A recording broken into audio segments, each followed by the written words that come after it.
दुनिया में अगर नाम मसीना होता तो कोई सांस गुनाह से आजाद ना होता, ना होते अगर रूह पाक से पैदा, खुदा कैसा ये मालूम ना होता। मसीह बिना जीना बेकार है, वही मेरे जीवन का आधार है। मसीह बिना जीना बेकार है, वही मेरे जीवन का आधार है। जीना मसीह है मरना नफा है, जीना मसीह है मरना नफा है, ये जीवन तैयार है। मसीह बिना जीना बेकार है, वही मेरे जीवन का आधार है। मैं मसीह के साथ चलने लगा, मैं मसीह में हूँ, मसीह मुझ में है।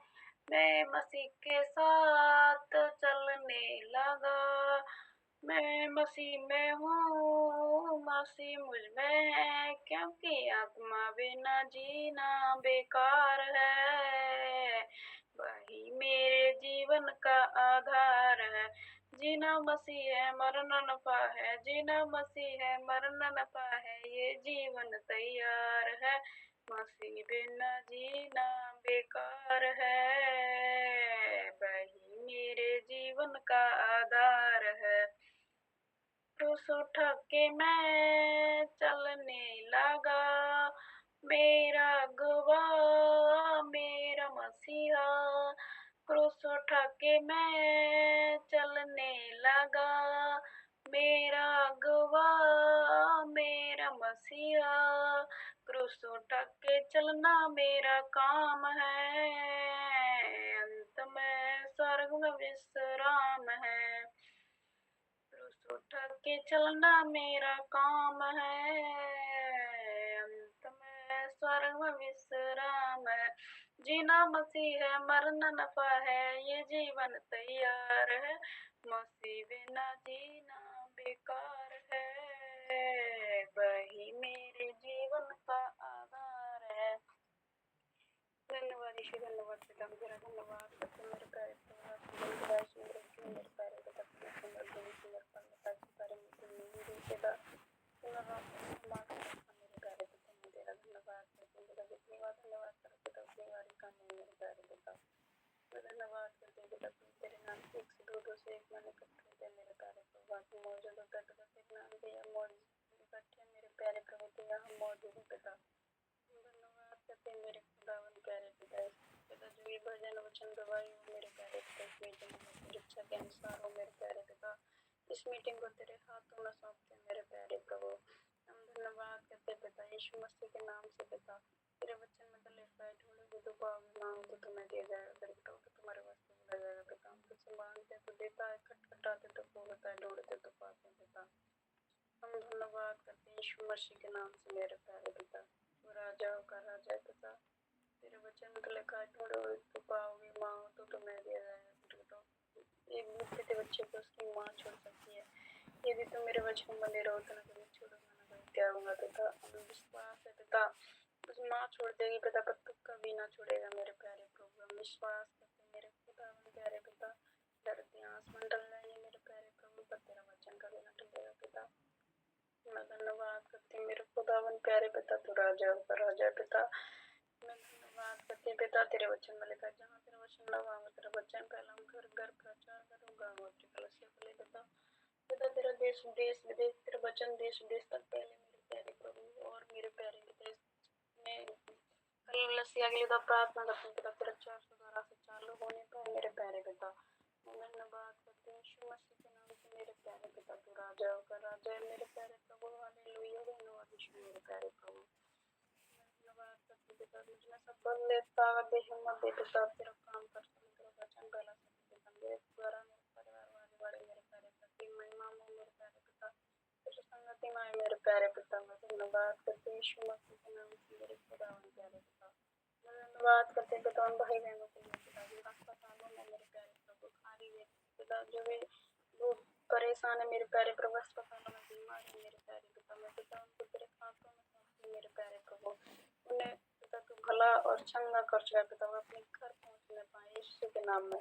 मेरे खुदा प्यारे पिता, मन भाई बहनों के लिए प्रार्थना करते हैं पिता, जो अनाथ आश्रम में मेरे प्यारे पिता, छोटे से लेके बड़े तक मेरे प्यारे पिता, उनको मैं तेरे हाथों में सौंपती हूँ पिता। वो जहाँ भी जाए पिता, आपके हरदम का साथ चलने वाले आप बने पिता। मैं धन्यवाद करती हूँ मेरे प्यारे प्रभु, उनके हरदम का साथ चलने वाला तू है मेरे प्यारे पिता। धन्यवाद करते हैं मेरे खुदावन प्यारे पिता, तू राजा है मेरे प्यारे पिता, तेरे वचन के लेकर हे पिता, तू स्वर्ग में है, तेरा नाम पवित्र माना है, तेरा राज्य नहीं आया, तेरा रोटी को हमें दे प्रतिदिन, ऐसा मेरे प्यारे पिता, जैसे हमने अपराधी क्षमा के वस्तु भी हमारे अपराधी क्षमा कर पिता, परंतु परीक्षा में न बुराई से बचा मेरे प्यारे पिता। मेरे धन्यवाद यीशु मसीह के नाम से पिता। मैं सुनीता आंटी के लिए प्रार्थना करते हैं पिता, इनको तेरे हाथों में सौंपते हैं मेरे प्यारे पिता, जो भी मीटिंग चलाते हैं पिता, इनके लिए मैं धन्यवाद करती हूँ पिता, जो भी अच्छा हाथ लेके आई हैं पिता, इनकी मसीह पूरी कर मेरे प्यारे पिता, इनके परिवार को तेरे हाथों में सौंपती हूँ मेरे प्यारे पिता। मैं धन्यवाद करती हूँ यीशु मसीह के नाम से मेरे खुदावन प्यारे पिता, मीटिंग में जो भी कुछ हो पिता, भजन वचन गवाही पिता, तेरी इच्छा के अनुसार पिता, इस मीटिंग को तेरे हाथों में सौंपते हैं मेरे प्यारे प्रभु। अब से लेके एंड तक मेरे प्यारे पिता तेरी इच्छा के अनुसार चलने पाए मेरे प्यारे पिता। मैं धन्यवाद करती हूँ पिता, और भी भाई बहन जुड़े हुए हैं मेरे प्यारे पिता, इनको भी मैं तेरे हाथों में सौंपती हूँ मेरे प्यारे प्रभु। जो भी ये चाहते लेके आए पिता, इनकी मसीह पूरी कर मेरे प्यारे पिता। मैं धन्यवाद करती हूँ यीशु मसीह के नाम से पिता। मैं धन्यवाद करती हूँ पिता आपके लिए मेरे प्यारे पिता, मेरी मम्मी मेरे परिवार पूरा एक होने पाए मेरे प्यारे पिता। और पिता मेरे घर से मेरे परिवार से पिता ये नशेवा से निकल जाए, इसके जन्म में मेरे पापा की नशेवा की आदत छूट जाए पिता। मेरी मम्मी अपने मेरे घर आने पाए मेरे प्यारे पिता, और मेरे प्यारे प्रभु मेरा एक मन एक चित परिवार होने पाए। धन्यवाद यीशु मसीह के नाम से पिता। और मेरे प्यारे पिता मेरे अच्छे सारे नंबर आता, मैं परीक्षा में पास होने पाऊँ मेरे प्यारे पिता। मेरे जब पिता और मेरा अच्छी प्यारी पढ़ाई चल रही है, अच्छी प्यारी पढ़ाई चले ऐसे पिता। मैं धन्यवाद करती हूँ यीशु मसीह के नाम से मेरे खुदावन प्यारे पिता। तू राजा का राजा पिता, सेना हमारे मान सर्वशक्तिमान मेरे खुदावन प्यारे पिता। धन्यवाद करते पिता, धरती आसमान टल जाएंगे, पत्थर वचन का बिना टलेगा पिता। आपने अच्छी प्यारी नींद दी मेरे प्यारे पिता। मैं धन्यवाद करती हूँ खुदावन प्यारे पिता, जो भी जाने के लिए तू हुई पिता, तू क्षमा मांगते हैं यीशु मसीह के नाम से क्षमा के साथ आमीन। आप सभी को जय मसीह की। Praise the Lord, hallelujah. Thank you sister, प्रभु आपको आशीष दे। इस समय हम लोग जुलियानी सिस्टर के साथ आगे बढ़ेंगे और सोप के विषय में हम सभी भी सीखेंगे। कोई वचन लेकर उसको हम मनन करेंगे, है ना, और फिर परमेश्वर उस वचन से क्या हमें सिखाना चाहता है 2-3 शब्दों में, वाक्यों में हम बोलेंगे, और फिर हम उस वचन का पालन कैसे करेंगे उसके विषय में कहेंगे, और फिर हम उसी विषय के लिए प्रार्थना करेंगे। और धीरे धीरे जिसके लिए नया है तो वो सीख जाएंगे। इस समय जुलियानी सिस्टर आपका स्वागत है।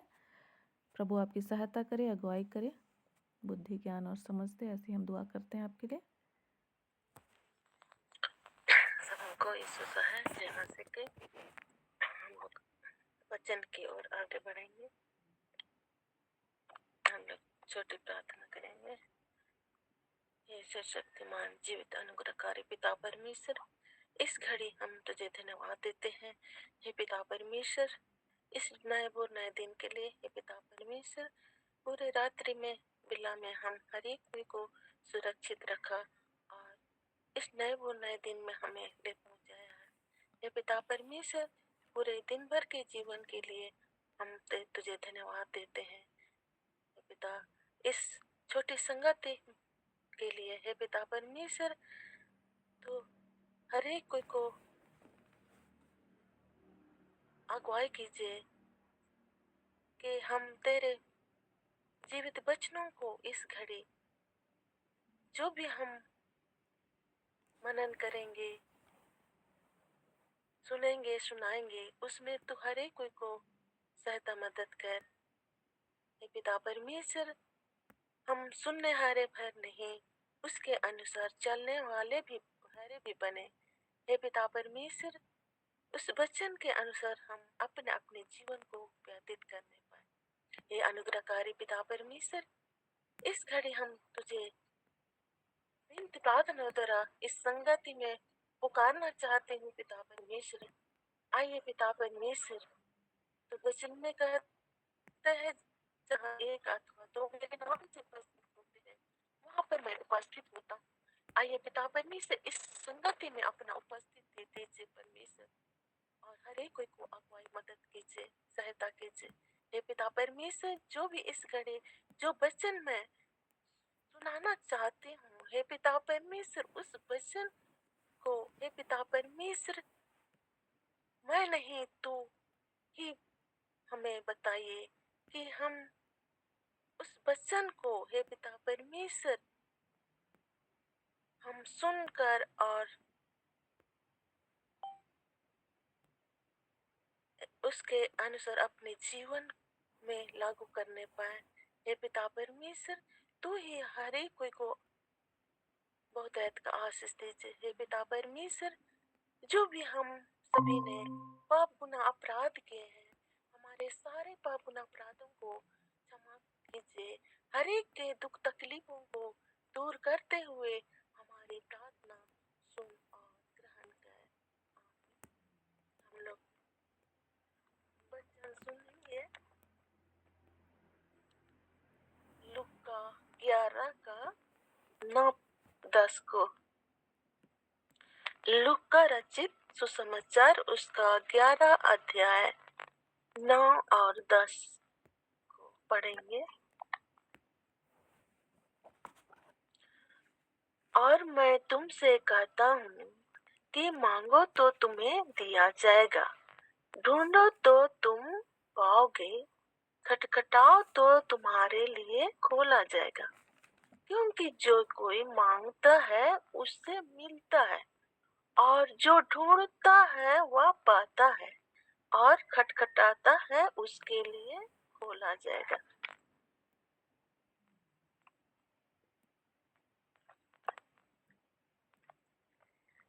हम लोग शोक के बारे में सुनना चाहते हैं। इस स्क्रिप्चर वचन, और मैं तुमसे कहता हूँ कि मांगो तो तुम्हें दिया जाएगा, ढूंढो तो तुम पाओगे, खटखटाओ तो तुम्हारे लिए खोला जाएगा। क्योंकि जो कोई मांगता है उससे मिलता है, और जो ढूंढता है वह पाता है, और जो खटखटाता है उसके लिए खोला जाएगा। लूका 11:9-10। और ऑब्जर्वेशन अवलोकन,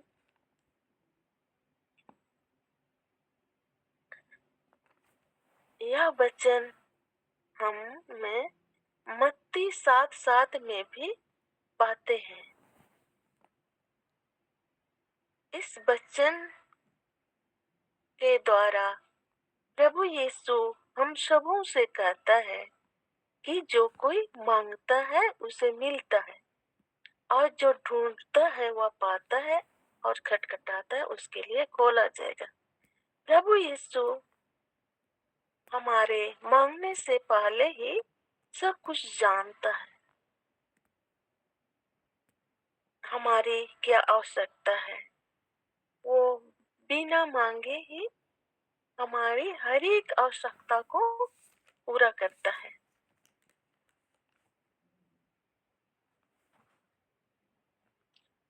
तभी हम अपने धन वरदानों के लिए, चंगाई, छुटकारा और सफलता के लिए, हम आशीषों के लिए प्रार्थना के द्वारा मांगते हैं।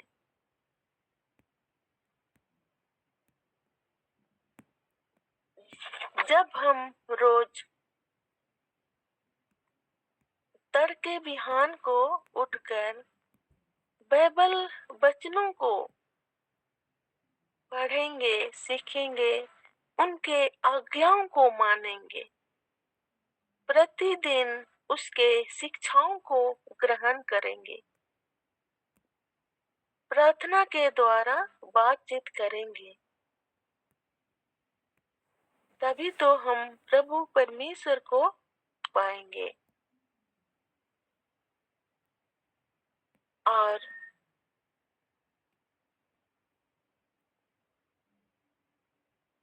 उनके द्वारों को खटखटाएंगे तो हमें स्वर्गीय आशीष मिलेगी।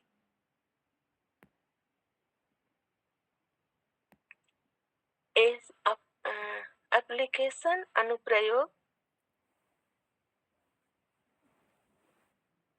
मैं भी अपने जीवन में प्रभु को ग्रहण करना चाहती हूँ। प्रभु यीशु के वचनों को, उसके आज्ञाओं और शिक्षाओं को ग्रहण करते हुए आगे बढ़ना चाहती हूँ।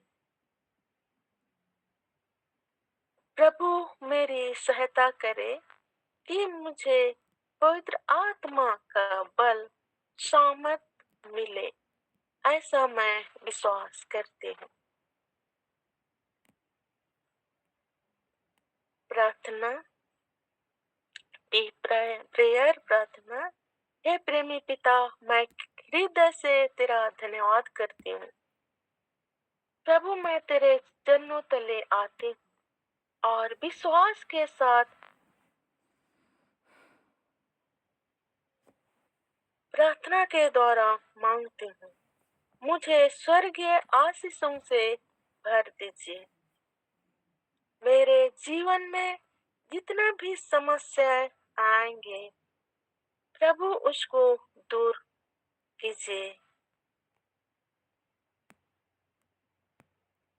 यीशु के नाम से आमीन।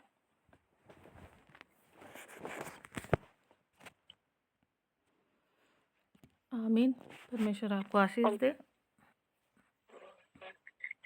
आपकी मेहनत पर परमेश्वर का प्रतिफल आपके लिए दिया जाए और उसको लिख करके भेज देंगे। जी। और जितने भाई बहन जो नए हैं, जिसको सोप अभी नहीं मालूम है, तो आप एक छोटा सा वचन लेंगे, जैसे सिस्टर ने एक वचन लिया है ना, और उसको फिर लिखा। उसके बाद फिर एप्लीकेशन वाले भाग ऑब्जर्वेशन भाग में क्या करना है, उसको विचार करना है कि परमेश्वर क्या कहना चाह रहे हैं। तो प्रार्थना के विषय में था। और फिर एप्लीकेशन वाले भाग में आप ये विचार करें कि आपका जो प्रार्थना का समय है या तरीका है वो कैसा है और उसमें क्या सुधार करने की ज़रूरत है, और फिर उसी विषय के लिए प्रार्थना करेंगे, है ना। तो इसको लिखना इसलिए भी ज़रूरी है क्योंकि हम और भी अधिक लिखने के द्वारा क्या होते हैं, स्पष्ट होते हैं। और शैतान क्या करना चाहता है, सुने हुए या पढ़े हुए वचनों को क्या करता है, चुरा लेना चाहता है। तो उसकी इस योजना को हम लोग कैंसिल करते हैं, है ना, जब हम लोग इस तरह से व्यक्तिगत रीति से क्या करते हैं, प्रयास करते हैं। तो आप सभी को भी, आप 4 बजे के समय में आते हैं तो कोई भी वचन आप बता सकते हैं। मंजू सिस्टर, क्या आपके पास कोई कहानी है? पिछले दिनों आपने क्या सीखा है, आप बता सकते हैं।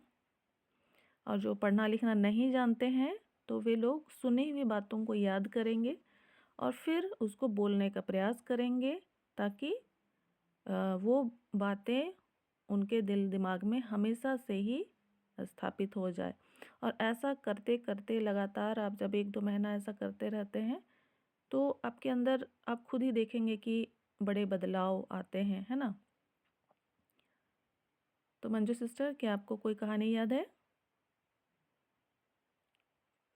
जय मसीह की सिस्टर जी, अभी तो कुछ याद नहीं है मुझे, पर अभी मैं ना थोड़ा काम में बिजी हो रही हूँ। वो ना हम सफेदी सी कर रहे घर में, तो इसलिए मैं याद नहीं कर पा रही हूँ।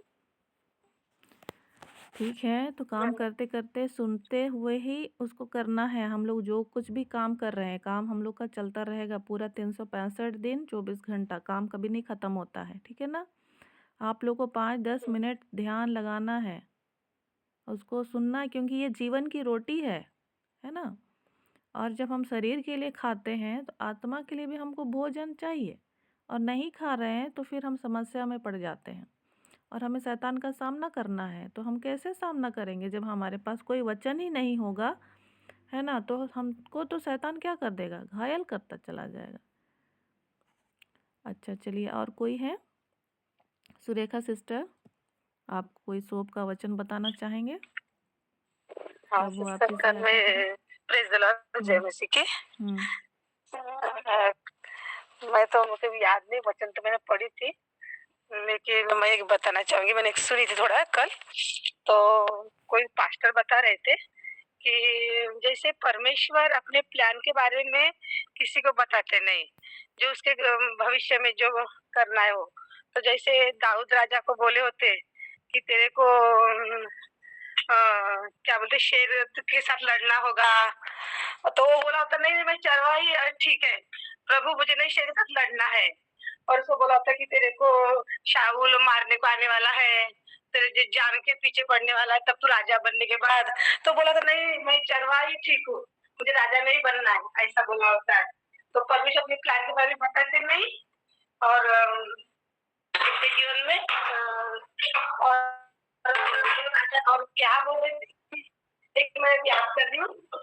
और यूसुफ को भी बता रहे थे, यूसुफ को बोले होते कि तेरे को गड्ढे में डालने वाले तेरे भाई लोग, तेरे को बेचने वाले हैं, तू महामंत्री बनने के बाद। तो बोला तो नहीं नहीं मैं यही ठीक हूँ, मुझे नहीं महामंत्री बनने का। तो इसी तरह परमेश्वर जो भी करते अपने भलाई के लिए करते हैं, और अपने आगे के प्लान को नहीं बताते, पर उसमें हम बने रहते हैं, तो फिर परमेश्वर हमारे जीवन में कार्य करते हैं और हमारे जीवन में भलाई करते हैं। तो इतना मेरे को याद है, कल मैंने पढ़ी थी। तो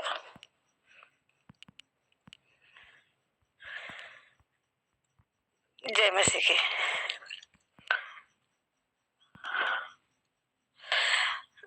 और एक होगी कि परमेश्वर का वचन भजन संहिता 68 का 19, धन्य है प्रभु जो प्रतिदिन हमारा बोझ उठाता है। तो हमारा जो प्रतिदिन का बोझ है, हमें चिंता नहीं करना है, हमें अपने सारे बोझ को परमेश्वर के पास देना है। और वही हम तो कुछ नहीं कर सकते, चिंता करने से हम कुछ नहीं, हमारी तो हालत तो डाउन हो जाती है चिंता करने से। लेकिन हमारा परमेश्वर इतना महान है, हमारा अब्बा पिता, कि हमारे हर प्रतिदिन का बोझ वो उठाते हैं, तो हमें कुछ चिंता करने की जरूरत नहीं। जैसे कहता बालक रहा घर में तो उसको चिंता रहती कि मेरा बिल कैसा भरेगा, खाना कैसे लाएगा, ये कैसे खरीदेगा, और निश्चिंत रहता है, सारी चिंता अपने माँ बाप को छोड़ देता है। वैसे ही हम उसके बालक है, उसके बच्चे हैं, तो अपनी सारी चिंता परेशानी हमारे परमेश्वर के पास छोड़ना है और हमें निश्चिंत रहना है, सिर्फ उसकी आराधना करना है, स्तुति करना है, उसके ऊपर भरोसा करना है, विश्वास करना है, तो सब बातों का हल निकालते हैं और हमारे परेशानी से हमें दूर करते हैं। हमें सिर्फ विश्वास करना है, यही हम इस वचन से सीखेंगे। धन्य प्रभु जो प्रतिदिन हमारा बोझ उठाते हैं। तो मैं प्रार्थना करना करूंगी कि पिता परमेश्वर हर दिन का बोझ उठाने का धन्यवाद देती। आप महान है, आप सभी शक्तिमान है प्रभु, हम तो कुछ भी नहीं। पिता आप सृष्टि के करता है, आप सब कुछ कर सकते हैं, हम इस सृष्टि में रहते प्रभु जी, हम तेरे हाथ की कला है मेरे पिता परमेश्वर, आप हमें संभालते मेरे पिता। प्रभु जी सारी बातों को भलाई उत्पन्न करने वाले प्रभु धन्यवाद करती मेरे पिता, जैसे मेरे बोझ रहते सभी का बोझ उठाइए मेरे पिता परमेश्वर, उठाते धन्यवाद करती। हालेलुया, धन्यवाद, यीशु के नाम से दुआ मांगते, आमीन। आमीन। थैंक यू सिस्टर, प्रभु आपको आशीष दे। और यहाँ पर कुछ बातों को हम लोग फिर से ध्यान रखेंगे। जितना देरी हम लोग दूसरों का वचन को सुनते हैं, संदेश को सुनते हैं, तो उतना ही मेहनत हम लोग बाइबल को खुद खोल करके उससे सीखने का प्रयास करेंगे तो वो ज़्यादा बेहतर होगा। और जैसे कि पहले बात आपने जो कही कि परमेश्वर अपने भेद को नहीं बताते हैं मनुष्यों को, तो वहाँ पर मैं थोड़ा सुधार करना चाहूँगी कि परमेश्वर, एक वचन हम लोग निकालेंगे। आपने यही कहा था ना, यही सुना था और समझा था कि परमेश्वर अपनी बातों को नहीं बताते हैं सुरेखा सिस्टर?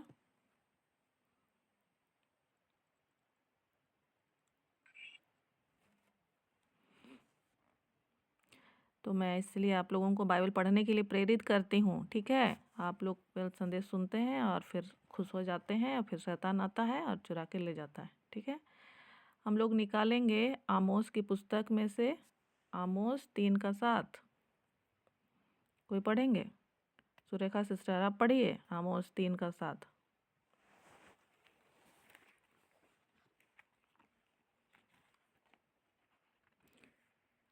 किसी और को मिलता है तो पढ़िए, जो भी है। आमोस 3:7 पुराने नियम में है और उसको अंडरलाइन कीजिए। पढ़ रही हूँ सिस्टर। 3:7 उसने मुझे यह भी दिखाया, मैंने देखा कि प्रभु साहुल लगाकर बनाई हुई किसी भीत पर खड़ा है और उसके हाथ में साहुल है। अरे आगे पढ़ना है सिस्टर। आमोस 3 उसका 7। 3 का मैं 7 का 3 पढ़ रही। 3 का 7 ना। हाँ, इसी प्रकार से प्रभु यहोवा अपने दास भविष्यवक्ताओं पर अपना मर्म बिना प्रकट किए कुछ भी न करेगा। तो इससे आप क्या सीख रहे हैं, क्या समझ में आ रहा है आपको सुरेखा सिस्टर? तो इसी में वचन में यही बताते हैं परमेश्वर कि अपने दास भविष्यवक्ताओं पर अपना मर्म बोले तो वही ना, वो जो प्लान अपने परमेश्वर बताते हैं कि तू हाँ। बड़ा राजा बनेगा, मामूली बनेगा, तेरे जो में भला होगा, वो जो प्लान मतलब बिना प्रकट किए हुए कुछ भी न करेगा।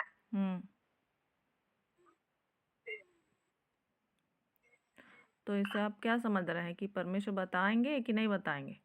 बताते हैं कि परमेश्वर बताएंगे, परमेश्वर बताएंगे, इसमें ये वचन में समझता है। हाँ, तो जो भी वो पास्टर से आपने सुना, मैंने भी सुना था, आप जो भी बता रहे हैं उसको।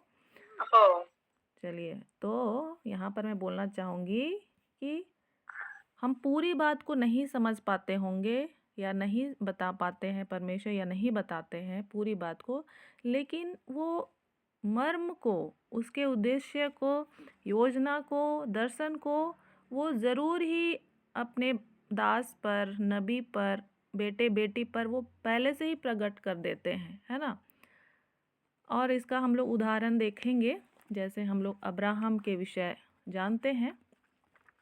तो जब सदोम और अमोरा को नाश करना था, है ना, तो उसके पहले परमेश्वर अब्राहम से बातचीत कर रहे थे।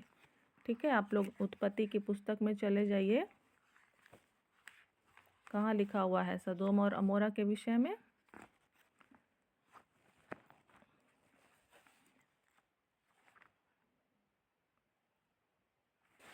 और मैं उस पास्टर जी के लिए भी कुछ ऐसा गलत नहीं बोल रही हूँ, क्योंकि बहुतों को आवश्यकता होती है हर तरह के वचनों की या प्रेरणा देने के लिए,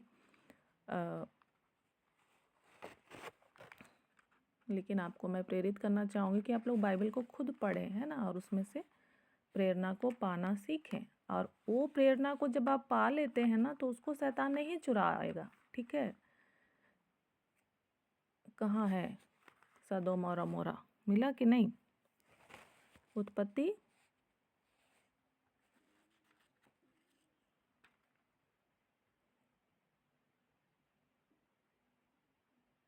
14 में है सिस्टर। 14 में है, उत्पत्ति 14 में।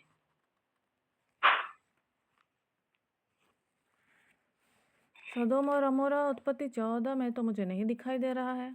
बाकी लोग बताइए। सुबह उठिए और बाइबल पकड़िए और पढ़िए सब कोई, है ना। चलिए, उत्पत्ति 18 में है। कहाँ पर है? उत्पत्ति 18 में है। ठीक है, उत्पत्ति 18 का आप लोग 16 से जब आगे पढ़ेंगे, उत्पत्ति 18 का 16 से जब आगे पढ़ेंगे,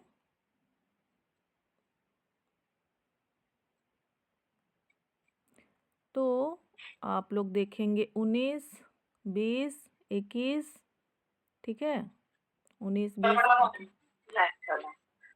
मैं पढ़ूं क्या सिस्टर? पढ़िए, चाहे ऊपर से भी पढ़ सकते हैं। चलिए, 16 से पढ़ दीजिए 21 तक।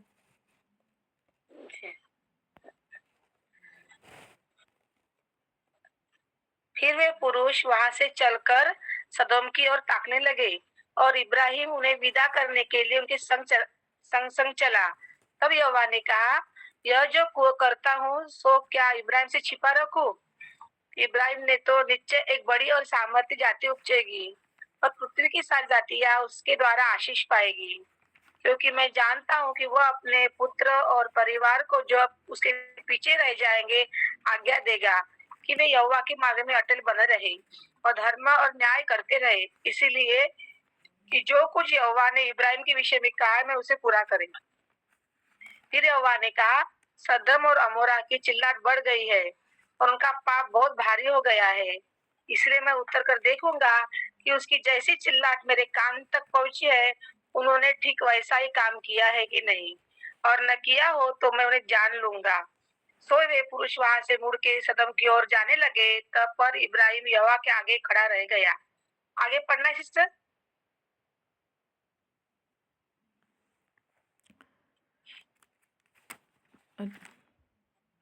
ठीक है, इतना ही।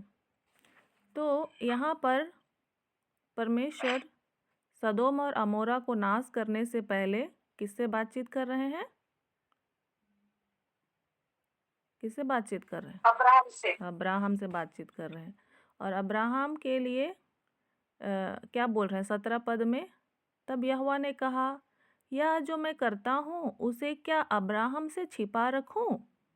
यह जो मैं करता हूँ उसे क्या अब्राहम से छिपा रखूँ? तो इससे क्या पता चलता है कि परमेश्वर अपनी बात को बताना चाहते हैं अपने दास दासी को, बेटे बेटी को, है ना? वो बताना चाहते हैं। और आमोस में भी हम लोगों ने पढ़ा कि वो अपने मर्म को प्रकट करना चाहते हैं, उसको प्रकट किए बिना वो कुछ नहीं करते हैं। और फिर अब्राहम के लिए उन्होंने कहा कि मैं तुमसे बड़ी जाति उत्पन्न करूंगा, तुम्हारे द्वारा पृथ्वी के सारी जातियां आशीष पाएंगी। तो ये अब्राहम के द्वारा जो योजना है वो उसको पूरी तरह से बता दे रहा है, परमेश्वर बता रहा है ना, कुछ तो नहीं छुपा रहा है। हाँ, लेकिन पूरी तरह से वो डिटेल वो नहीं बता रहा है कि चलो उसको इसहाक को फिर बलिदान चढ़ाना पड़ेगा, एक एक ठो चीज़। वो तो धीरे धीरे आगे जब वो कदम बढ़ाते जाते हैं तो वो सारी परिस्थितियाँ आती हैं। लेकिन जो अंत में होना है ना, वो तो स्पष्ट है पूरी तरह से कि परमेश्वर क्या चाहते हैं कि उनके द्वारा सबको आशीष मिलेगी, है ना। तो जैसे कि इसहाक को भी बलिदान करना था, तो भी वहाँ पर अब्राहम को क्या करना था? विश्वास रखना था, है ना। और हमारे विश्वास की ही परीक्षा होती रहती है, ठीक है, हम लोग जब जीवित हैं पृथ्वी पर तो। और सदोम और अमोरा के लिए परमेश्वर ने क्या कहा? 20 पद में हम देखते हैं, सदोम और अमोरा की चिल्लाहट बढ़ गई है और उनका पाप बहुत भारी हो गया है, इसलिए मैं उतर कर देखूंगा कि उसकी जैसी चिल्लाहट मेरे कान तक पहुंची है, उन्होंने ठीक वैसा ही काम किया है कि नहीं, और ना किया हो तो मैं उसे जान लूंगा। और फिर आगे जब पूरे अध्याय को आप लोग पढ़ेंगे तो और बातचीत करता जाता है अब्राहम, और परमेश्वर उसे बताते जाते हैं। और अब्राहम कहता है कि क्या वहाँ पर 50 धर्मी लोग मिलेंगे तो अभी आप उसे नाश कर देंगे?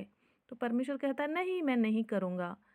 लेकिन 50 भी नहीं थे। परमेश्वर कहता है अब्राहम कहता है क्या 40 मिलेंगे, 45 मिलेंगे तब भी आप नाश करेंगे? तो कहता है नहीं। लेकिन 45 भी नहीं मिलते हैं, फिर 40 बोलता है अब्राहम, तो 40 भी नहीं मिलते हैं। परमेश्वर कहता है मैं नहीं करूँगा। ऐसे करते करते 30, 20 और 10 तक संख्या आ जाता है ना। तो इतना डिटेल से बातचीत कर रहा है ना परमेश्वर अब्राहम से, और अपने मर्म को, अपनी योजना को, उद्देश्य को वो बता रहा है अब्राहम को। और फिर वहाँ पर 10 आदमी नहीं मिले और वो नगर क्या हो गया? आग और गंधरस से नाश कर दिया गया, है ना। तो आप लोग विचार कीजिए कि क्या आप समझ पा रहे हैं, सीख पा रहे हैं, है ना। और क्या सही है या क्या गलत है, या कहाँ पर अधूरापन हो सकता है, और कहाँ पर हो सकता है कि शैतान आपको ऐसे ही निश्चिंत छोड़ देगा, है ना। जैसे कि आज दूसरा जो वचन आपने कहा कि अपना बोझ यहोवा पर डाल दे, तो हाँ, निश्चय ही परमेश्वर हमारे बोझ को उठाते हैं, है ना, प्रतिदिन, और इसके लिए हमें उनको धन्यवाद देना है। लेकिन कहीं ऐसा ना हो कि हम लापरवाही के साथ जीवन जिए, है ना। वचन क्या होता है, कई बार वचन से ही हम क्या होते हैं, ठोकर का कारण भी हमारे लिए हो जाता है। बोझ उठाता है इसका मतलब ये नहीं कि हम लापरवाही से अपना जीवन जिए, है ना। तो कई सारे आप ऐसे संदेश सुनेंगे यूट्यूब में या ऐसे वक्ताओं के साथ, तो वो गलत नहीं है। जब कोई निराशा में है तो उसके लिए वो वचन ठीक है ना। कि उसको वचन दिया जा रहा है और उसे उत्साहित किया जा रहा है, प्रोत्साहित किया जा रहा है, ठीक है। जो भी निराशा में है, बोझ तले दबे हुए हैं, है ना, जैसे कि प्रभु यीशु मसीह कहते हैं, बोझ से दबे हुए लोगों, परिश्रम करने वालों, मेरे पास आओ, मैं तुम्हें शांति दूंगा। तो जो बोझ से दबे हुए हैं, निराशा में दबे हुए हैं, तो उनके लिए वो वचन जरूरी है, उनको उठाने के लिए, ठीक है। लेकिन अब जबकि आपको एक अच्छा शिष्य बनना है, चेला बनना है ना, दूसरों के लिए आपको एक माध्यम बनना है, तो आपको खुद बाइबल उठाना पड़ेगा और पढ़ना पड़ेगा और पूरी बातों को समझना पड़ेगा, ठीक है। ठीक है, तो उसके लिए तो आपको मेहनत करना है और इसी के लिए जो सोप है वो आपको कहा जा रहा है कि आपका हृदय क्या हो सके, एक अच्छी भूमि बन सके, उसके लिए आपको निरंतर प्रयास करना है। तो डेली आपको बाइबल उठाना ही है सुबह और उसमें से एक वचन लेकर के, प्रभु आप इससे मुझे क्या बोलना चाह रहे हैं, आपको खुद ये मेहनत करना है। और हो सकता है वहाँ पर आपको प्रेरणादायी वचन मिलेगा, हो सकता है आपको कठोर वचन मिलेगा, है ना, हो सकता है आपको अम, और भी अलग अलग तरह के संदेश वहाँ पर जब आप पढ़ते जाएंगे तो आपको मिलेंगे, है ना। तो उसको शैतान चोरी नहीं करेगा, है ना, क्योंकि आप उसके ऊपर क्या कर रहे हैं, मेहनत कर रहे हैं, उसके साथ आप समय दे रहे हैं, है ना, तो उसको शैतान नहीं चोरी करेगा, ठीक है। और बीज बोने वाले दृष्टांत के जगह ही आप लोग वहाँ पर भी पढ़ लीजिए, ये नहीं कि झूठी बातें कही जा रही है ना, आप खुद देख लीजिए। बीज बोने वाला जो दृष्टांत है वहाँ लिखा हुआ है कि शैतान जो है सुने हुए वचनों को क्या करता है, चुरा ले जाता है। ये कौन वाले वचन है, जो मार्ग के किनारे गिरे हुए रहते हैं, है ना, मार्ग के किनारे चलते फिरते हम लोग सुन लेते हैं ना, हम लोग को लगता है कि हाँ हम लोग तो वचन ही से सुन रहे हैं, लेकिन हो सकता है कि हम लोग उसमें से आधी बातों को ग्रहण करते हैं या थोड़ा देरी के लिए खुश होते हैं और फिर समस्या आने पर हम लोग क्या हो जाते हैं, फिर हम उसमें फंस जाते हैं, मतलब फिर हम लोग निकल नहीं पाते हैं, क्योंकि वो हमारे ऊपरी तौर पर ही वो जो वचन है वो रहता है, हमारे हृदय तक नहीं पहुंचा हुआ रहता है, जड़ नहीं पकड़ा हुआ रहता है ना। तो इसलिए तो जैसे कि अभी हम लोग सीख रहे हैं, सुने कि परमेश्वर अपने मर्म को बिना प्रकट किए काम नहीं करते हैं। तो इस वचन से आपको एक रिस्पॉन्सिबिलिटी मिल रही है, एक जिम्मेदारी समझ में आता है कि भाई हाँ, परमेश्वर तो अपने उद्देश्य को मेरे अंदर दे रहे हैं, मर्म को प्रकट कर रहे हैं, तो ज़रूर खास बात है ना। तो उदाहरण के तौर पर हम लोगों ने किसके जीवन से सीखा, अब्राहम के जीवन से सीखा, उसके खुद के जीवन के लिए, खुद के वंशजों के लिए परमेश्वर की योजना को, और सदोम और अमोरा के लिए भी परमेश्वर की क्या योजना थी उसको भी परमेश्वर ने अब्राहम के जीवन में प्रकट किया। क्योंकि अब्राहम जो है ना, प्रति सुबह उठकर क्या करता था, परमेश्वर की उपस्थिति में खड़ा रहता था, ठीक है। प्रति सुबह वो परमेश्वर की उपस्थिति में क्या करता था, खड़ा रहता था कि परमेश्वर जो बोल रहे हैं तो वो मुझे सुनना है, और मैं जो बोलूं तो वो भी परमेश्वर सुने, ठीक है। यदि आप लोग देखेंगे उत्पत्ति 19 का 27 में, उत्पत्ति 19 का 27 यहाँ लिखा हुआ है, भोर को अब्राहम उठकर उस स्थान को गया जहाँ वह यहोवा के सम्मुख खड़ा था। तो हम लोग 4 बजे भी उठने की कोशिश किए हैं, इससे भी सुबह उठ करके क्या करता था अब्राहम, बिस्तर में ही नहीं करता था प्रभु के साथ संगति, बिस्तर के स्थान को छोड़ करके वो बाहर जाकर मैदानी इलाके में या दूसरे स्थान जो भी है, मतलब जहाँ हम लोग का सुख सुविधा रहता है ना, कंफर्टेबल हम फील करते हैं अपने घर में, तो लेकिन उस स्थान को छोड़कर वो बाहर जाता है और क्या करता है, वहाँ पर खड़ा रहता है यहोवा के सम्मुख उसकी उपस्थिति में, है ना। तो ऐसा वो करता था अपने जीवन में और परमेश्वर के साथ अपने संबंध को क्या करता था, ठीक करता था। परमेश्वर उसे क्या कहना चाह रहे हैं, तो वो भी फेल होता था, बहुत जगह गलती करता था, लेकिन परमेश्वर उसको फिर उठाते थे, ठीक है। तो ज़रूरी है कि हम प्रतिदिन परमेश्वर के साथ अपना समय बिताएं, है ना, आप और आपका परमेश्वर, ठीक है। और अभी हमारे पास क्या है, बाइबल, तो उसको हम लोग सीखने समझने का कोशिश कर रहे हैं। तो आप लोग को सोप का इम्पोर्टेंस समझ में आ रहा होगा, क्यों आप लोग को जोर दिया जा रहा है, मंजू सिस्टर को भी क्यों बोला जा रहा है कि आप क्या सुने हो उसको बताओ। और जब पूछते हैं तो पता चलता है कि नहीं याद है। नहीं याद है तो आप लोग सोच ही सकते हैं कि कैसा हमारा जो है दिल दिमाग है ना। एक और उदाहरण भी मैं थोड़ा सा बताना चाहूँगी यूसुफ के विषय में, ठीक है।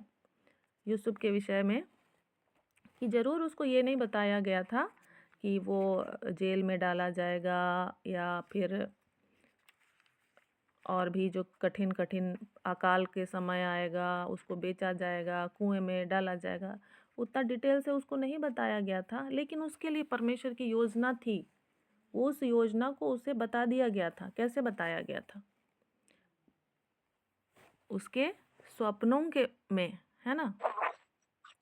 यूसुफ के स्वप्नों में जब वो छोटा था,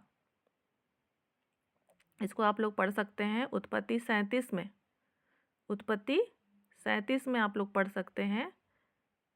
जब वो छोटा था और वो सबसे छोटा भाई था अपने भाइयों में से, और बाकी लोग बड़े थे।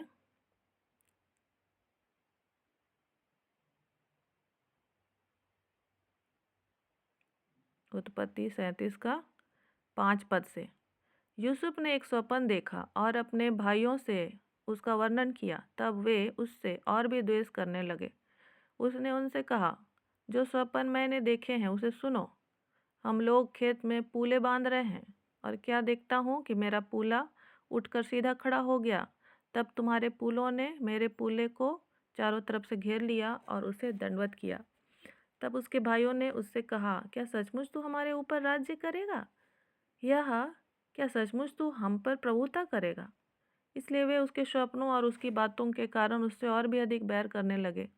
फिर उसने एक और स्वप्न देखा और अपने भाइयों से उसका भी यूं वर्णन किया। सुनो, मैंने एक और स्वप्न देखा है कि सूर्य और चंद्रमा और 11 तारे मुझे दंडवत कर रहे हैं।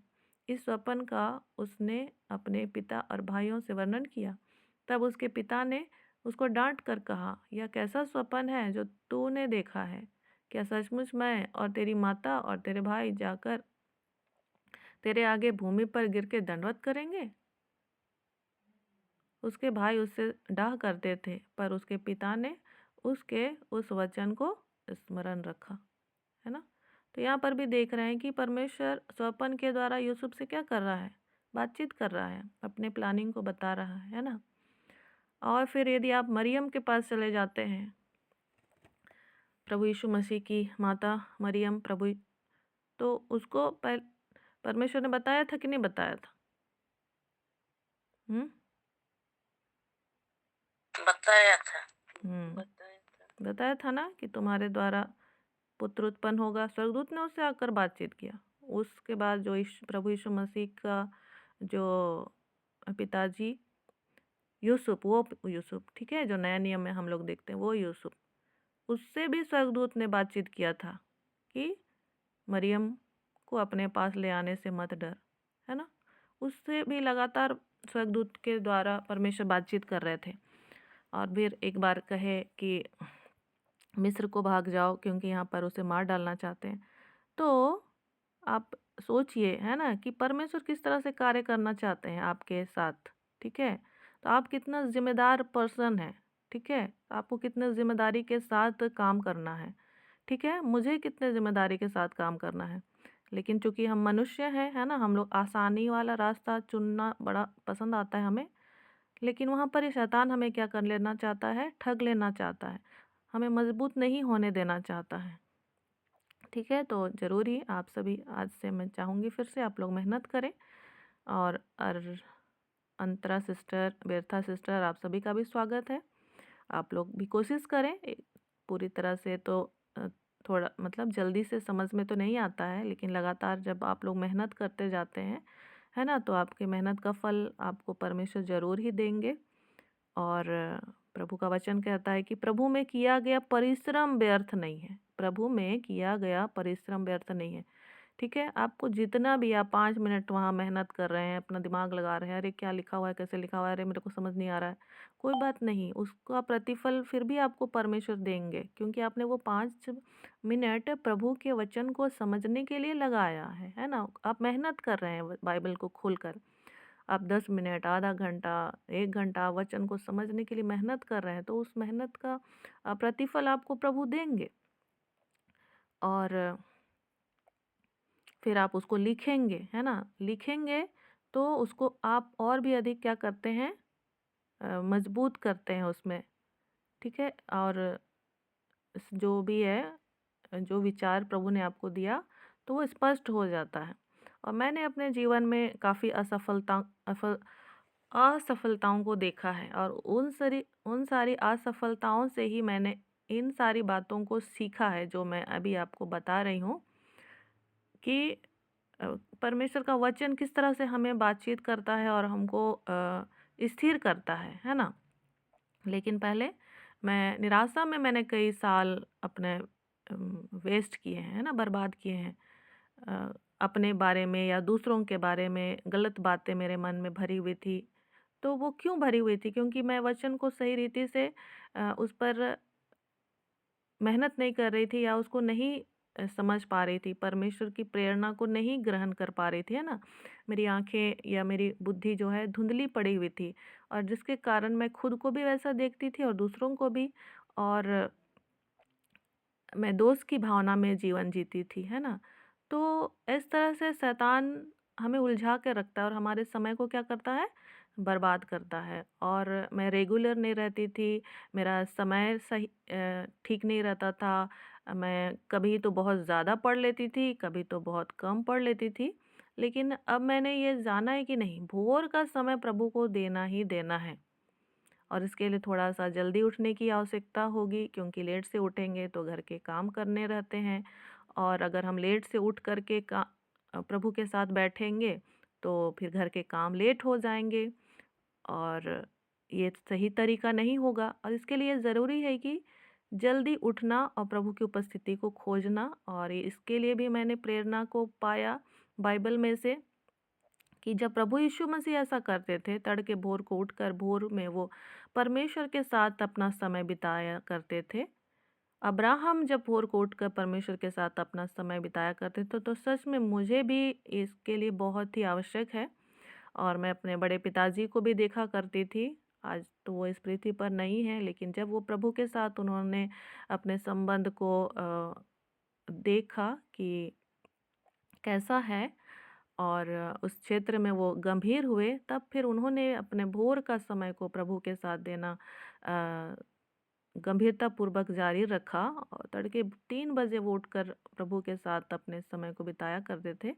लेकिन चूँकि मैं छोटी थी, तो या फिर बाकी परिवार के और भी लोग उतना, हम लोग अ, उस बात को नहीं समझ पाते थे, लेकिन उन्होंने अपने जीवन में उस बात को जाना समझा, और वो तड़के भोर को उठकर बाइबल के साथ परमेश्वर की उपस्थिति में बैठते थे, और निश्चय ही उन्होंने गंभीर और व्यक्तिगत प्रार्थनाओं में अपने परिवार को, घराने को याद रखा, जिसका प्रतिफल मुझे ऐसा लगता है और मुझे विश्वास है कि आज मैं अपने जीवन में देख पाती हूँ। तो आप भी जब तड़के भोर को उठ रहे हैं, तो आपके बच्चे हो सकता है अभी नहीं मान रहे होंगे, नहीं समझ रहे होंगे, लेकिन वो व्यर्थ नहीं जाएगा, है ना? उसका प्रतिफल आपको, आपके परिवार, घराने, समाज को निश्चय ही प्रभु क्या करेंगे, वो देंगे ही देंगे। और जैसे सदोम और अमोरा के विषय हम लोगों ने देखा, सुना, तो वहाँ पर अगर 10 धर्मी लोग भी मिले होते, सदोम और अमोरा में 10 धर्मी लोग भी मिले होते, जो दुआ प्रार्थना करते परमेश्वर के साथ, है ना? तो वो उनके कारण वो जो है, वो नगर नष्ट नहीं किया जाता, है ना?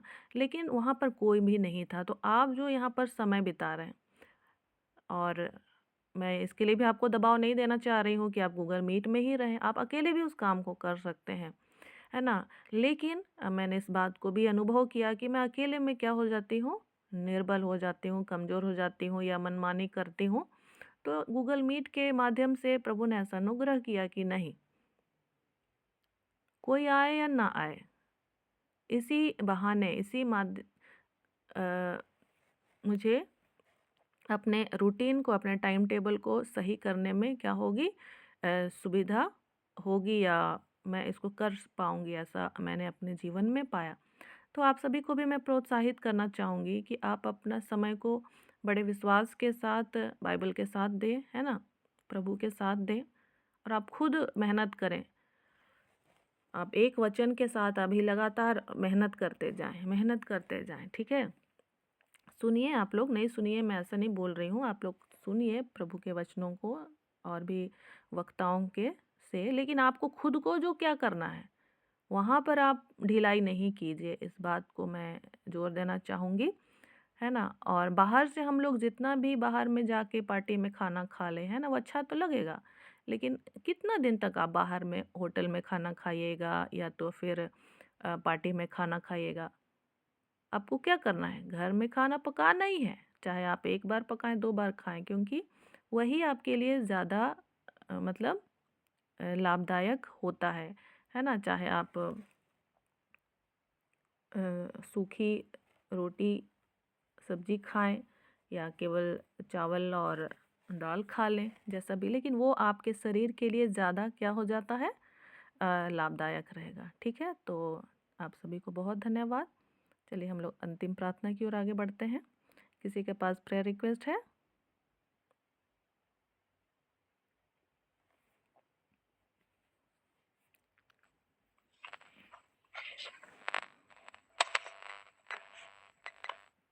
जी, हम लोग ना आज कोर्ट में जाएंगे वो जमीन विवाद के लिए, तो उसके लिए प्रार्थना कर दीजिए कि हम लोग आज उसमें हम लोग सफलता पाए। जो हम लोग को अपने ही लोग जमीन देने से मना कर रहे हैं, वो देने के लिए एग्री होने पर ठीक है, हम लोग परमेश्वर का वचन स्मरण करते हुए फिर हमारे दोस्त के लिए भी, और बेटे भी तैयारी कर रहा है। 6 तारीख को उसका भी कम्पिटिशन एग्जाम दौड़ है, उसके लिए भी प्रार्थना कर दीजिए।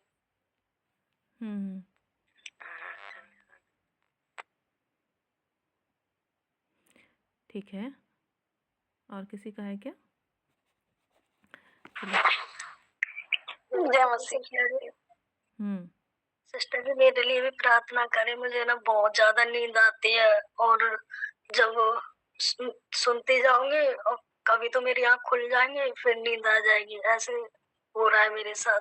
मैं टाइम से भी नहीं जुड़ पा रही हूँ, और ना मैं सुन पा रही हूँ, ना मैं समझ पा रही हूँ। तो आप मेरे लिए प्रार्थना करें कि मैं प्रभु में बढ़ूं। जय मसीह की। जय मसीह की सर, सबको जय मसीह की। मेरी आवाज सुन रहे? तो मेरी प्रेयर रिक्वेस्ट तो है वो रोज की, तो उसको तो ध्यान में रोज प्रेयर रिक्वेस्ट करना मेरे बेटे के लिए। लेकिन एक और एक प्रेयर रिक्वेस्ट है कि मेरे पापा ने घर बेचे हैं, तो वो तो बोल रहे थे कि हम परभनी वगैरह जाएंगे, लेकिन मैं चाहती हूँ कि मेरे पापा मम्मी यही रहे। तो वो उनका मन में आया है कि हम यही नागपुर में रहेंगे करके, तो उनको घर नहीं मिल रहा है कम दाम में। जितने दाम में उन्होंने अपना घर बेचे, उस दाम में उनको घर चाहिए। उससे थोड़ा कम दाम है क्योंकि उनके पास 2-4 लाख रुपए रहे, तो उनको उनके बजट में घर चाहिए। तो घर बहुत ढूंढ रहे हैं, नहीं मिल पा रहा है। तो परमेश्वर उनकी अगुवाई करे, उनके मन में कार्य करे और उनको घर दिखा दे कदा हमारे इस एरिया में भी, और उनका मन हो लेने का, इसलिए दुआ करना। ठीक है। अंतरा सिस्टर। जय मसीह की आंटी। जय मसीह की।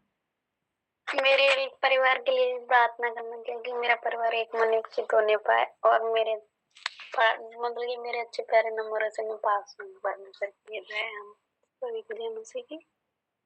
ठीक है, और परमेश्वर का वचन को ही हम लोग अपनी प्रार्थनाओं का उत्तर के रूप में लेने का प्रयास करेंगे, है ना। और जैसे बच्चों के लिए हमें बड़ा चिंता रहती है, तो जैसे यहाँ पर एक वचन है यशायाह 54:13, तेरे सब लड़के यहोवा के सिखलाए हुए होंगे और उनको बड़ी शांति मिलेगी। ठीक है, तो इस वचन को आप लीजिएगा सुरेखा सिस्टर कल, और मनन करके आइएगा कि कैसे आप इसको अपने जीवन में अप्लाई करेंगे अपने विचारों में। ठीक है, यशायाह 54:13 उसी तरह से। हाँ, यशायाह 54:13। ठीक है, आगे चलिए हम लोग प्रार्थना करते हैं और एक वचन को हम लोग लेंगे, यशायाह 54 का 17। जितने हथियार तेरी हानि के लिए बनाए जाएं उनमें से कोई सफल ना होगा, और जितने लोग मुद्दई होकर तुझ पर नालिश करें उन सबों से तू जीत जाएगा। जो जुलियानी सिस्टर, इनोडिया सिस्टर, जो भी ज़मीन विवाद है, आप लोग इस वचन के साथ प्रार्थना करें और अपने विचारों में अप्लाई करें और परमेश्वर की सहायता को मांगे। और मंजू सिस्टर, आप बोझ रखें अपने घराने के लिए, परिवार के लिए। आपको चुना है प्रभु ने। आपके मायके, आपके ससुराल, वहाँ पर कोई विश्वासी नहीं है। आपका जिम्मेदारी बनता है कि आप प्रभु के वचन के साथ समय बिताएं। ऐसे करने से काम नहीं चलेगा कि हमको मन नहीं हो रहा है, याद नहीं हो रहा है। क्यों नहीं याद होता है और क्यों नहीं मन करता है? क्योंकि हम उसके साथ समय सही तरीके से नहीं बिताते हैं। और जो आपको कहा गया है, आपको बोलना है, पढ़ना है, लिखना है, और उसको किए बिना आप खाना ही मत खाओ, नाश्ता ही मत करो। आप ऐसे विचार करके रखो तो क्यों नहीं आपका डेली आप गंभीर लाएंगे अपने लिए, है ना? ठीक है, तो आइए हम लोग प्रार्थना करेंगे। हे जीवित अनुग्रहकारी परमेश्वर, हम आपको बहुत धन्यवाद देते हैं। अनुग्रह का प्रभु जी, आपने हमें इस पृथ्वी पर राजदूत के रूप में रखा है प्रभु जी। हमें विशेष अधिकार और उत्तरदायित्व सौंपा है प्रभु जी। उन सारी बातों को पूरा करने के लिए हम आपके अनुग्रह को चाहते हैं। हाँ प्रभु जी, हमारी बुद्धि को आप सुधारे प्रभु जी। आपकी स्वर्गीय बुद्धि हमें दिया जाए, हम वचन में दृढ़ और पक्के होने पाए प्रभु जी। हाँ पिता परमेश्वर, अनुग्रह कर। हम अपने सारे पाप अपराधों को मानते प्रभु जी। हाँ प्रभु जी, अनुग्रह कर, हमें क्षमा कीजिए प्रभु जी। हम अपने शरीर की अभिलाषाओं में, आलस्यताओं में, लापरवाहियों में प्रभु जी, आँखों की अभिलाषाओं में प्रभु जी पड़े रहते हैं और आपको दुखित करते हैं। हाँ प्रभु जी, अपने जीविका के घमंड में जीवन बिताते हैं। सारी बातों के लिए हम क्षमा चाहते हैं प्रभु जी। हमारी सहायता कर कि हम तड़के भोर को उठकर प्रभु जी आपके साथ, आपके वचन के साथ समय बिता सकें। हाँ प्रभु जी, उसे हम खा सके, तोड़ सके, चबा सके प्रभु जी।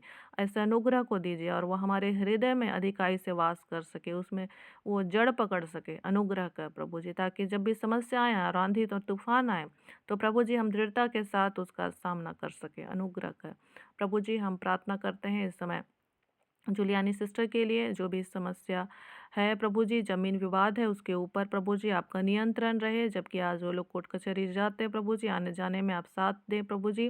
और दोनों पक्षों को आपके हाथों में सौंपते हैं, और आप न्यायी परमेश्वर हैं, आप किसी का पक्षपात नहीं करते हैं। हाँ प्रभु जी, और आप ही सर्वोत्तम न्यायी परमेश्वर हैं। आपकी न- सामने प्रभु जी जुलियानी सिस्टर की प्रार्थना को प्रभु जी हम रखते हैं प्रभु जी। सहायता कर कि इसका सही निर्णय किया जा सके। उसी तरह से इनोडिया सिस्टर के भी जमीन विवाद को प्रभु जी हम आपके हाथों में सौंपते हैं। प्रार्थना करते हैं सुरेखा सिस्टर के बेटे के लिए प्रभु जी, स्वराज के लिए। हाँ प्रभु जी, उसको आप सहायता करें, उसके जो भी करियर है उसमें वो फोकस कर सके प्रभु जी, और अच्छे नौकरी को आप उससे प्रदान करें। और प्रभु जी, हम सुरेखा सिस्टर के लिए भी प्रार्थना करते हैं कि वो वचन में और अधिक फोकस कर सके, और प्रभु जी उसे उसके द्वारा प्रेरणा मिल सके। प्रार्थना करते हैं मंजू सिस्टर के लिए, जो भी मन भटकता है, चंचल है प्रभु जी, लापरवाही है, सारी बातें उसके जीवन से अलग की जाती है प्रभु जी, और आपका वचन आग के रूप में प्रभु जी उसके जीवन में स्थापित होने पाए। जैसे आप अपने दर्शनों और स्वप्नों के माध्यम से उससे बातचीत किया करते थे, वैसे ही प्रभु जी और भी अधिक उससे आप बातचीत करें, और उसके साथ ही साथ आप उसे गंभीर होने में सहायता और मदद कीजिए। जो भी काम उन लोग कर रहे हैं प्रभु जी, उस काम को आप सफल करें। अचानक मृत्यु दुर्घटना से आप बचा कर रखें। प्रार्थना करते हैं राजेश भाई के लिए। हाँ प्रभु जी, ताकि वो दोनों मिलकर प्रभु जी आपके भक्ति में आगे बढ़ सके। प्रार्थना करते हैं अंतरा बहन के लिए प्रभु जी, जो भी उसके परिवार में प्रभु जी समस्या है वो दूर होने पाए, उसके पिता की नशे की आदत छूटने पाए प्रभु जी, क्योंकि मनों को बदलने वाले परमेश्वर आप हैं, छुटकारा देने वाले परमेश्वर आप हैं प्रभु जी। आप बेटी की प्रार्थना को प्रभु जी ग्रहण करें, और उसके पूरे परिवार को आप संभालें। अनुग्रह कर प्रभु जी। हाँ पिता परमेश्वर, और जो भी हम अपने समय को देना चाहते हैं, हमने विचार किया है हाँ प्रभु जी संदेशों को सुनकर, तो आने वाले समय में आप हमें से हर एक की सहायता करें कि हम तड़के भोर को उठकर प्रभु जी आपको ढूंढें, और हो सके हाँ प्रभु जी हम आपको टटोल कर पा सकें। अनुग्रह कर प्रभु जी, इसको हम गंभीरता पूर्वक अपने जीवन में लागू कर सकें। अनुग्रह कर, सारा आदर महिमा हम आपको देते हैं, और प्रभु जी जुलियानी सिस्टर को जो भी शारीरिक दर्द है वो यीशु के नाम से दूर होने पाए, और उसके बेटे को भी आपके हाथों में सौंपते हैं। 6 तारीख को जो भी एग्ज़ाम है प्रभु जी, उसके लिए आपकी स्वर्गीय बुद्धि और ज्ञान उसे दिया जाए। हाँ प्रभु जी, और वो परीक्षा में सफल हो सके। हाँ प्रभु जी, और उसके लिए जो भी योजनाओं को आपने तैयार किया है प्रभु जी, हम यीशु के नाम से उसके पूरे होने के लिए प्रार्थना करते हैं। सारा आदर महिमा हम आपको देते हैं, और इस प्रार्थना को हम आपके पुत्र हमारे उद्धारकर्ता प्रभु यीशु मसीह के नाम से मांगते हैं। आमीन आमीन। आइए हम लोग आशीष वचन को एक साथ बोलेंगे। पिता परमेश्वर का प्रेम, प्रभु यीशु मसीह का अनुग्रह और पवित्र आत्मा की सहभागिता हम सबों के साथ सर्वदा बनी रहे। आमीन आमीन। जय मसीह की। जय मसीह की।